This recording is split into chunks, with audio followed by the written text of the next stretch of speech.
할렐루야. 오늘도 은혜를 사모하는 마음으로 온라인과 오프라인에서 은혜 보좌 앞에 나온 여러분들 진심으로 환영하고 또 축복합니다. 함께 찬송가 463장 찬송하시겠습니다. 신자 되기 원합니다. 진심으로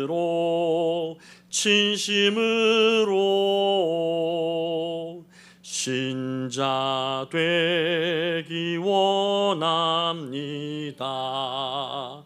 진심으로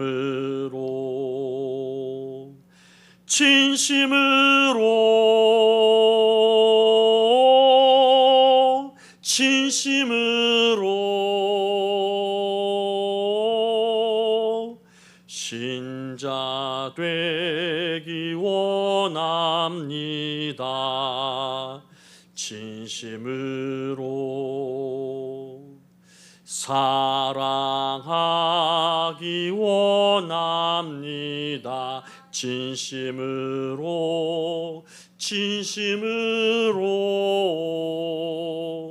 사랑하기 원합니다. 진심으로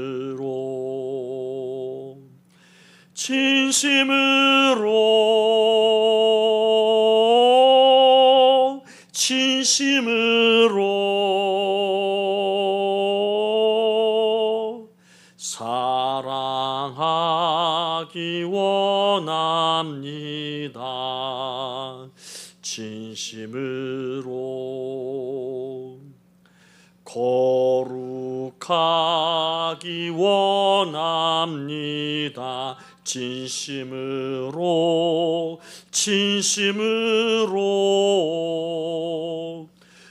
거룩하기 원합니다.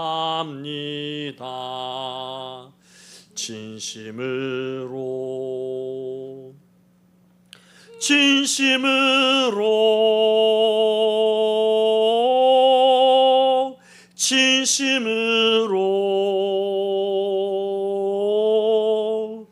거룩하기 원합니다. 진심으로 기도합니다. 은혜와 사랑이 실로 충만하신 하나님, 오늘도 우리 심령 가운데 하나님의 궁일하심과 그 은혜를 사모하는 마음 주사 은혜의 보좌 앞으로 향할 수 있도록 감동하시고 인도하시니 감사합니다. 이 시간도 우리가 주 앞에 나아갈 때에 우리의 마음과 뜻과 힘을 다하여 신령과 진리 안에서 주님을 예배하기를 원하오니 오직 드려지는 모든 예배를 통하여서 하나님만 홀로 영광 받아 주옵소서. 그리고 그 하나님의 영광 받으심이 오늘도 주의 말씀을 따라 믿음의 순종함으로 살고자 하는 모든 심령들 위에, 또한 그 심령을 살아가는 모든 삶의 영역 위에 하나님의 능하게 하심과 하나님의 안정케 하심을 맛볼 한 날로 되게 하여 주옵소서. 이 시간도 우리를 돌아보실 주님을 기대하며 우리 구주 예수 그리스도 이름으로 기도 올리옵나이다. 아멘. 이제 함께 하나님 말씀 받도록 하겠습니다.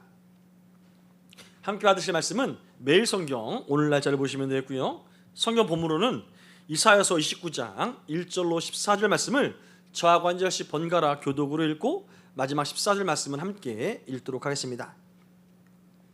먼저 1절입니다. 슬프다 아리엘이여 아리엘이여, 다윗이 진 친성읍이여, 해마다 절기가 돌아오려니와 내가 아리엘을 괴롭게 하리니 그가 슬퍼하고 애곡하며 내게 아리엘과 같이 되리라. 내가 너를 사면으로 둘러 진을 치며 너를 애워 대를 쌓아 너를 치리니 내가 낮아져서 땅에서 말하며 내 말소리가 나직히 티끌에서 날 것이라. 내 목소리가 신접한 자의 목소리같이 땅에서 나며 내 말소리가 티끌에서 짓걸이리라. 그럴지라도 내 대적의 무리는 세미한 티끌 같겠고 강포한 자의 무리는 날려가는 겨 같으리니 이 일이 순식간에 갑자기 일어날 것이라. 만군의 여호와께서 우레와 지진과 큰 소리와 회오리 바람과 폭풍과 맹렬한 불꽃으로 그들을 징벌하실 것인즉 아리엘을 치는 열방의 무리 곧 아리엘과 그 요새를 쳐서 그를 곤고하게 하는 모든 자는 꿈같이 밤의 환상같이 되리니 줄인 자가 꿈에 먹었을지라도 깨면 그 속은 여전히 비고 목마른 자가 꿈에 마셨을지라도 깨면 곤비하며 그 속에 갈증이 있는 것 같이 시온 산을 치는 열방의 무리가 그와 같으리라. 너희는 놀라고 놀라라. 너희는 맹인이 되고 맹인이 되라. 그들의 취함이 포도주로 말미암음이 아니며 그들의 비틀거림이 독주로 말미암음이 아니니라. 대저 여호와께서 깊이 잠들게 하는 영을 너희에게 부어 주사 너희의 눈을 감기셨음이니 그가 선지자들과 너희의 지도자인 선견자들을 덮으셨음이라. 그러므로 모든 계시가 너희에게는 봉한 책의 말처럼 되었으니 그것을 글 아는 자에게 주며 이르기를 그대에게 청하노니 이를 읽으라 하면 그가 대답하기를 그것이 봉해졌으니 나는 못 읽겠노라 할 것이요. 또 그 책을 글 모르는 자에게 주며 이르기를 그대에게 청하노니 이를 읽으라 하면 그가 대답하기를 나는 글을 모른다 할 것이니라. 주께서 이르시되 이 백성이 입으로는 나를 가까이 하며 입술로는 나를 공경하나 그들의 마음은 내게서 멀리 떠났나니 그들이 나를 경외함은 사람의 계명으로 가르침을 받았을 뿐이라. 그러므로 내가 이 백성 중 기이한 일 곧 기이하고 가장 기이한 일을 다시 행하리니 그들 중에 지혜자의 지혜가 없어지고 명철자의 총명이 가려지리라. 아멘. 저는 오늘 본문의 말씀을 가지고 기이한 일을 다시 행하리니 라는 제목으로 하나님의 은혜를 함께 사모하고자 합니다. 여러분, 우리가 신앙생활하면서 조심해야 할 일들이 참 많지만 그 중에도 가장 경계하는 때가 언제일까요? 우리는 흔히 힘들고 어려울 때라고 생각하는 경향이 많습니다. 그런데 성경을 보면은요, 힘겹고 어려울 때가 아니라 모든 것이 익숙해졌을 때 그때가 가장 우리가 조심해야 할 때임을 발견하게 된다는 것이죠. 처음에는 간절한 기도였습니다. 하지만 어느 순간 그 기도가 익숙하게 되고 또한 처음에는 말씀 한마디에 큰 위로를 받았지만 어느 순간 많은 말씀을 들어도 별 감동이 없을 때 예배는 빠지지 않고 계속적으로 참여하지만 하나님께 나아가지만 하나님을 향한 마음은 조금씩 무뎌질 때 바로 그때가 우리가 가장 조심해야 할 때라는 것이죠. 왜입니까? 겉으로 보면 달라진 것이 없어요. 예배드리고 말씀 보고 또 기도하고 찬양합니다. 하지만 그 모든 것 가운데 간절함과 진실함보다는 이 모든 것이 형식으로 내가 해야 하니까 또 안 하면 어색하니까 이런 식으로 느껴질 때 이때가 가장 경계해야 할 때라는 것이죠. 오늘 우리가 함께 살펴본 이사야서 말씀 본문이 바로 그러한 점을 지적하고 있습니다. 이사야가 본 모든 이 유다의 제사들은 겉모습 보면 참 제대로 된 제사처럼 보이지만 그 중심은 전혀 하나님과 가까이 있지 않음을 지적하고 있다는 것이죠. 그러한 상황을 하나님께서 참으시다가 오늘 말씀을 통해서 결단코 내가 참지 못하겠다 하시는 하나님의 경고의 말씀이 오늘 본문에 드러난 하나님의 마음인 것입니다. 오늘 말씀을 통해서 우리 마음이 하나님 마음을 정확하게 알 뿐 아니라 하나님을 사모하는 마음으로 하나님을 즐거워하는 마음으로 우리 삶에서 믿음의 삶을 사라지는 은혜가 있기를 주의 이름으로 축원합니다. 오늘 말씀은 아주 독특한 이름으로 시작되고 있는데요. 슬프다 아리엘이여 아리엘이여 다윗의 진친 성읍이여 해마다 절기가 돌아오려니와 라고 이렇게 말하고 있습니다. 아리엘이 누굽니까?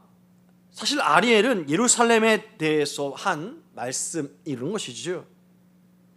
하나님은 여기서 예루살렘아라고 말씀하지 않으시고 아리엘이라고 굳이 부르신다는 것입니다. 아리엘이란 말은 여러 의미로 해석할 수 있지만 특별히 오늘 본문에서는 제단의 화덕, 다시 말해서 제단의 불이 타오르는 곳을 의미한다는 것이죠. 예루살렘에서 성전이 있습니다. 그리고 성전에는 제단이 있죠. 날마다 그 제단에서 제물이 드려지고 또 그 제물을 드려진 것을 위해서 제단불은 타오릅니다. 따라서 예루살렘을 제단의 도시라고 이렇게 말하는 것, 아리엘, 이것이 오늘 성경이 예루살렘을 아리엘이라 부르는 이유라는 것이죠. 그런데 이 아리엘을 향해서 부르신 다음에 어떻게 말씀하십니까? 슬프다, 슬프다. 안타깝다를 넘어서 슬프다라는 이 말씀을 하고 있다는 것입니다. 여러분, 이상하지 않습니까? 제단이 있는 하나님께 드려지는 예배가 있는 도시가 슬프다는 거예요. 하나님을 만나는 도시가 슬프다는 거예요. 누가 슬프다는 것입니까? 하나님의 마음인 것이죠. 오늘 보면은 그 이유에 대해서 이렇게 말을 하는데요. 해마다 절기가 돌아오려니와, 계속 절기는 끊어지지 않고 계속 이어진다는 것입니다. 6월절도 77절도 초막절도 계속 절기가 돌아오는 거예요. 이 절기 때마다 사람들은 성전으로 몰려왔습니다. 제사를 드렸고 절기를 꼬박꼬박 잘 지켰던 것이죠. 그럼에도 불구하고 그 아리엘, 그 제단을 보시는 하나님의 마음은 기뻐하지 않습니다. 오히려 슬프다라는 말씀한 것이죠. 왜 그렇습니까? 하나님께 나오는 절기는 하나님께서 보이고 계시지만 그 절기에 하나님께 나오는 사람들은 하나님께 마음을 드리지 않았기 때문인 것이지요. 이것이 참으로 우리가 경계해야 하는 신앙의 모습인 것입니다. 신앙의 형식은 그대로 남아있지만 하나님과의 관계가 멀어질 수 있는 것, 하나님께 대한 간절함이나 하나님께 대한 기대감으로 우리는 처음에 예배에 나오지만 어느 순간 예배 드리는 것 자체가 목적이 되어서 예배 드렸으면 오케이라고 들어가면서 삶에서 하나님의 뜻보다는 내 계획과 내 꿈과 내 소망을 향해서 살아가는 모든 행위들, 하나님께 말씀을 듣는다지만 그 말씀으로 내 마음이 변화되고 내 삶이 달라지는 것이 아니라 오직 그대로 이전과 다름이 없이 살아가는 모습들, 그렇습니다. 하나님께서는 바로 그 모든 것을 아신다는 것이죠. 하나님은 제단에서 드려진 그 불뿐만 아니라 그 제단불 위에 제물을 드린 그 사람의 마음을 지켜보신다는 말씀입니다. 특별히 2절 말씀 보면 이렇습니다. 내가 아리엘을 괴롭게 하리니 그가 슬퍼하고 애곡하며 내게 아리엘과 같이 되리라 라고 말입니다. 앞에서는 예루살렘을 아리엘이라고 부르셨죠. 근데 이제 하나님께서는 예루살렘이 실제로 아리엘, 곧 제단의 화덕 같은 곳이 될 것이라 말씀하시는 것입니다. 굉장한 언어 유희죠. 그동안 제단에서는 재물이 불탔습니다. 그런데 하나님께서는 이제 잃어버린 제단의 도시가 자신의 심판의 불을 받아서 제단이 된다는 거예요. 그리고 3절 말씀이 더 충격적으로 이어지는데요. 내가 너를 사면으로 둘러 진을 치며 너를 애워 대를 쌓아 너를 치리니 라고 말입니다. 예루살렘을 누가 둘러 진칩니까? 아수르가, 또 바벨론이 둘러 진친다고 하지 않습니다. 하나님께서 말씀하십니다. 내가 너를 둘러 진을 치겠다라고 말입니다. 역사적으로 보면 아수르 군대가 예루살렘을 한번 진친 적이 있죠. 하지만 이사야 눈에는 그 아수르 군대가 아수르 군대로 보이지 않고 하나님의 진친 것으로 보였다는 것이죠. 왜 하나님께서 하나님의 백성에 대해서 이렇게 진을 치는 모습으로 그렇게 말씀하는 것입니까? 왜 이렇게 자기 백성을 낮추시는 것입니까? 4절 말씀 보면 그 대답이 있는데요. 내가 낮아져서 땅에서 말하며 내 말소리가 나직히 티끌에서 날 것이라. 내 목소리가 신접한 자의 목소리같이 땅에서 나며 내 말소리가 티끌에서 짓거리리라. 무슨 말입니까? 겉으로 굉장히 교만하였던 예루살렘, 그 예루살렘은 낮아질 것이라는 것이죠. 그들은 예루살렘 성을 보면서 우리는 다윗의 성에 가진 놀라운 민족이야 라고 생각했습니다.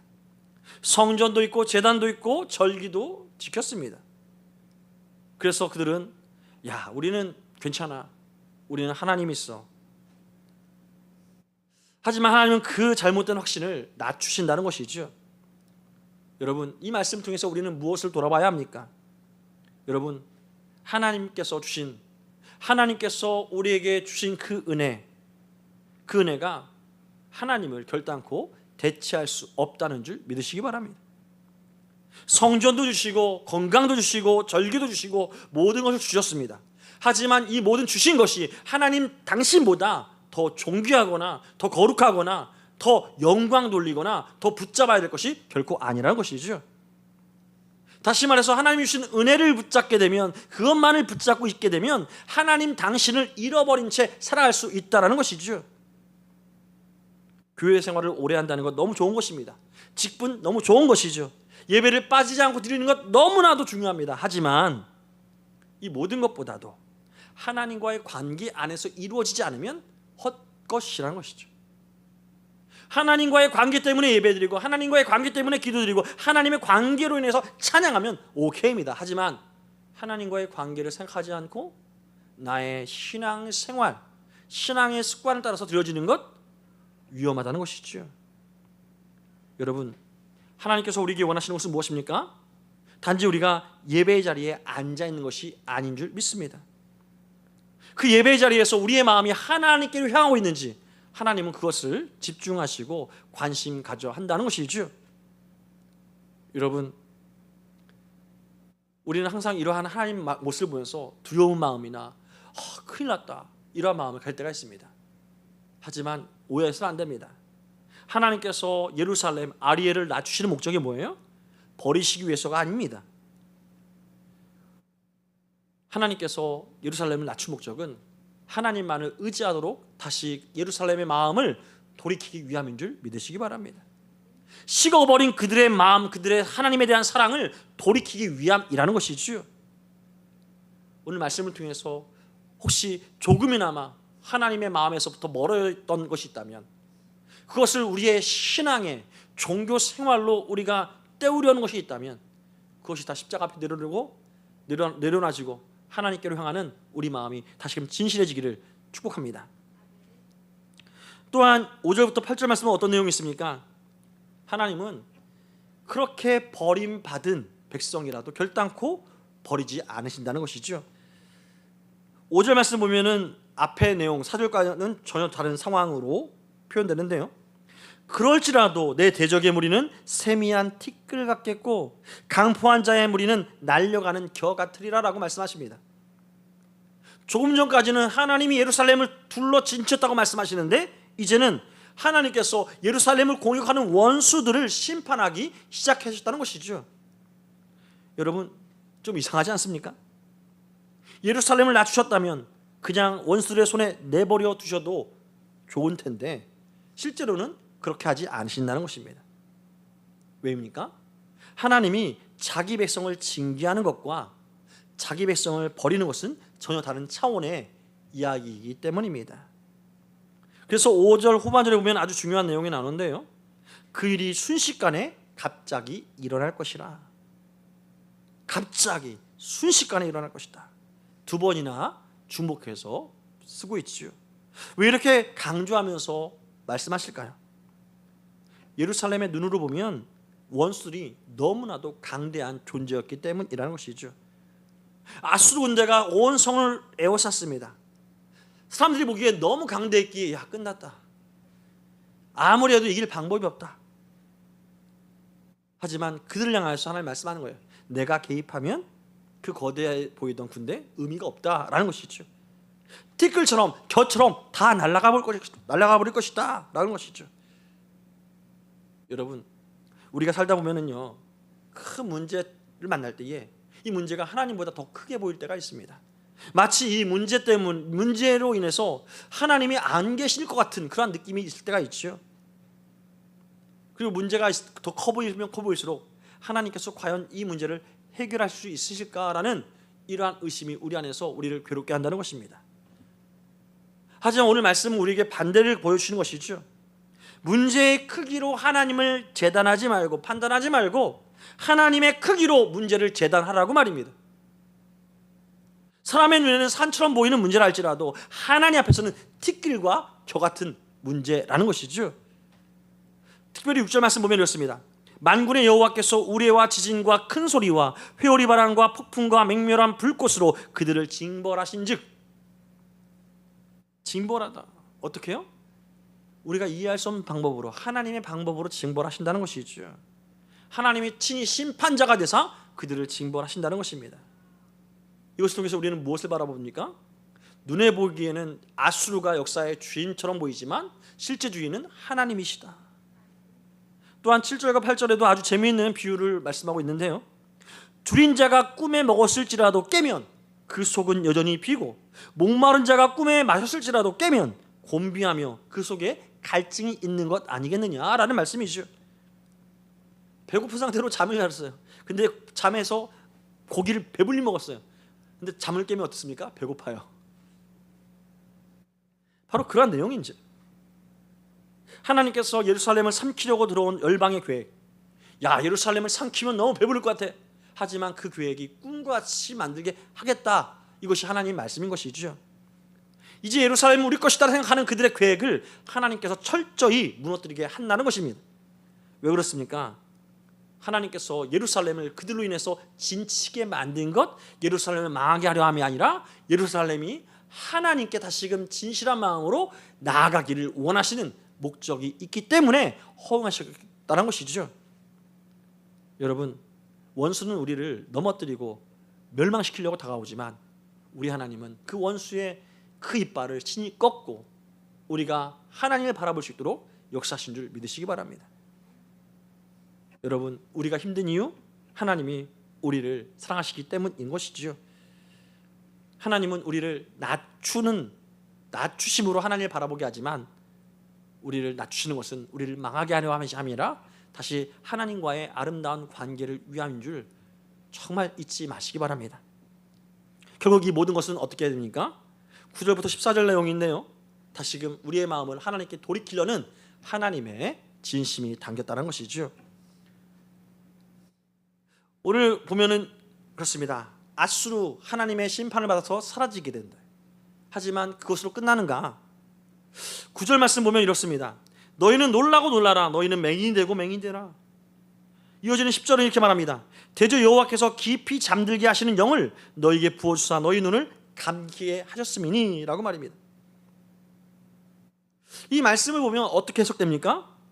하나님께서 멀쩡한 사람의 눈을 멀게 하시는 것처럼 그렇게 읽어집니다. 하지만 문맥을 잘 보면 그렇지 않다는 거예요. 이들은요, 오랫동안 하나님 말씀을 들어왔습니다. 선지자를 통해서 경고하였고 돌아오라고 말씀을 들었지요. 하지만 계속 듣지 않았던 것입니다. 결국 하나님께서 그 완고함 가운데 그들을 내어두신 것이란 말씀이죠. 듣지 않으려고 하다 보니까 그래 내 마음대로 해, 내버려 두셨다는 것입니다. 그래서 결국 어떻게 해요? 그들은 볼 수 없는 처지가 되었다는 것이죠. 그래서 이어지는 11절과 12절 말씀 보면 더 답답한 내용이 나오는데요, 하나님 말씀이 마치 봉인된 책처럼 그들에게 여겨졌다는 것입니다. 글을 아는 사람에게 가져가니까 야, 이거 봉해졌으니 내가 읽지 못해. 글을 모르는 사람에게 가져가니까 내가 읽지 못하는데 왜 이걸 가져왔어? 말씀은 있는데 말씀을 듣는 사람이 없다라는 것이죠. 여러분, 하나님께서 지금도 우리에게 말씀하시기를 기뻐하시고 말씀하시는 하나님인 줄 믿으시기 바랍니다. 근데 그것을 우리가 듣지 못한다는 거예요. 그래서 하나님께서 한탄하시면서 하신 말씀이 13절에 있습니다. 이 백성이 입으로는 나를 가까이 하며 입술로는 나를 공경하나 그들의 마음은 내게서 멀리 떠났다라고 말입니다. 여러분, 예루살렘에는 성전이 있고 제사가 있습니다. 하지만 그의 마음은 하나님으로 떠났다라는 것이 하나님의 평가라는 것이죠. 이것이 참 두려운 신앙생활에 우리가 경계해야 될 문제라는 것입니다. 우리 입술과 마음의 이 거리가 더욱더 가까이 할 줄 믿습니다. 우리의 입술이 하나님을 찬양하면 우리의 마음도 하나님을 찬양함으로 나가야 할 줄 믿습니다. 우리 입술만 찬양하고 마음은 저기 먼 곳 세상에 가 있으면 안 된다는 것이죠. 입술은 하나님을 찬양하지만 마음은 다른 것을 의지한다면 하나님은 그것을 정말 정말 안타까워하며 슬퍼하신다는 것이죠. 그래서 하나님께서 회복하고자 하는 것은 무엇입니까? 환경이 아니라 바로 우리 마음이란 것이죠. 그래서 하나님께서 14절 말씀으로 이렇게 말씀하십니다. 그러므로 내가 이 백성 중에 기이한 일, 곧 기이하고 가장 기이한 일을 다시 행하리니 그들 중에 지혜자의 지혜가 없어지고 명철자의 총명이 가려지리라. 하나님께서 기이하고 기이한 일을 행하신다는데 그것이 무엇입니까? 우리는 이 말씀 들으면 야, 이제 모든 상황이 역전되겠구나, 이제는 역전하고 반드시 내게 너를 축복하리라, 그 말씀이 이루어지겠구나 하지만 하나님은 뭐예요? 기이한 일이 뭐예요? 심판인 거예요. 하나님 없이도 살 수 있다고 생각했던 인간의 지혜를 무너뜨리는 것이라 기이한 일을 설명하고 있는 것입니다. 왜 이러한 일을 기이한 일이라고 말씀하시는 것일까요? 인간의 지혜는 하나님을 결코 알지 못하게 한다는 것이죠. 그래서 하나님은 그 인간의 지혜를 무너뜨려서 하나님을 아는 지혜를 갖도록 하시겠다 하신 이 말씀인 것이죠. 그렇습니다. 이 대표적인 것이 무엇입니까? 십자가입니다. 세상의 지혜로는 십자가는 이해할 수 없는 것입니다. 사람들은 강한 자가 세상을 정복하는 거라 말하지만 예수님은 십자가로 말미암아 사랑으로 세상을 정복하셨던 것이죠. 전능하신 하나님의 아들이 낮아지시고 결국 십자가에 돌아가십니다. 모든 인간의 지혜를 무너뜨리는 하나님의 지혜, 그 지혜가 구원의 길을 열어놓은 것이죠. 여러분, 우리 마음 가운데 다시금 하나님을 향한 바른 지혜가 있어야 할 줄 믿습니다. 바른 지혜가 생기는 것, 바로 이것이 기이하고 기이한 일이라는 것이죠. 바로 이 기이하고 기이한 일이 언제 우리 가운데 적용이 됩니까? 바로 성령의 역사로 적용이 되는 줄 믿으시기 바랍니다. 성령 하나님 우리 가운데 있기에 우리는 하나님을 알고 예수님을 알고 알 뿐만 아니라 하나님을 아버지라 부르고 예수님을 나의 주님이라, 나의 그리스도라, 나의 구원자라 부르며 살 수 있게 되었다는 것이죠. 오늘 말씀을 통해서 정말 우리에게 돌아오라 말씀하시는 그 마음을 느끼며, 하나님 마음을 느끼며 하나님 안에서 더 깊은 친밀한 관계, 하나님을 기뻐하며 찬양하는 오늘 한 날 되시기를 주의 이름으로 축원합니다. 오늘 말씀을 붙잡고 함께 기도하는 것이 무엇일까요? 하나님, 내 입술만 아니라 내 온 마음으로 하나님을 찬양하며 예배하는 예배자가 되게 하여 주옵소서. 또한 어떤 순간에도 나를 포기하지 아니하시고 언제나 가장 선한 것으로 우리를 축복하시는 하나님을 신뢰하며 사는 인생 되게 해달라고 함께 기도하기 원합니다. 그리고 여러분 마음에 가진 기도의 제목을 따라서 함께 기도하겠고요. 주보에 나타난 대로 함께 기도해 주되, 먼저 나라와 민족을 위해서 기도하기 원합니다. 그리고 한국교회와 한국교회 목회자들을 위해서 기도하겠고요. 또 우리 교회가 세워진 거모동과 시흥시와 안산시의 복음화를 위해서 기도합니다. 더 나아가 세계 선교를 위해서 기도할 때에 특별히 우리 교회에서 후원하고 있는 미얀마의 엄종철 곽순섭 선교사님, 우즈베키스탄의 이사야 주애나라 선교사님, 이스라엘의 이정훈 이재하 선교사님, 인도네시아의 재관철 김언주 선교사님을 위해서 기도합니다. 또한 영육간에 연약한 지체들을 위해서 기도하겠고요. 또 주일학교와 다음 세대 우리 자녀들의 믿음 회복과 신앙 성장을 위해서 기도합니다. 끝으로 우리에게 맡겨주신 가정과 직장과 사업장을 위해서 함께 기도하겠습니다. 이 시간 제가 축도로 예배를 마치도록 하겠습니다. 이제는 우리 주님 예수 그리스도의 한량없는 은혜와 하나님 아버지의 영원하시고도 극진하신 사랑하심과 성령 하나님의 감화 감동 역사 위로교통 충만 함께 하심이 오직 하나님을 아는 지식과 지혜가 충만하여 하나님을 기뻐하며 하나님의 영광을 위해서 살고자 하는 모든 성도들의 마음과 생각과 삶의 모든 유역 위에 앞날 위에 이제로부터 영원토록 함께 계실지어다. 아멘.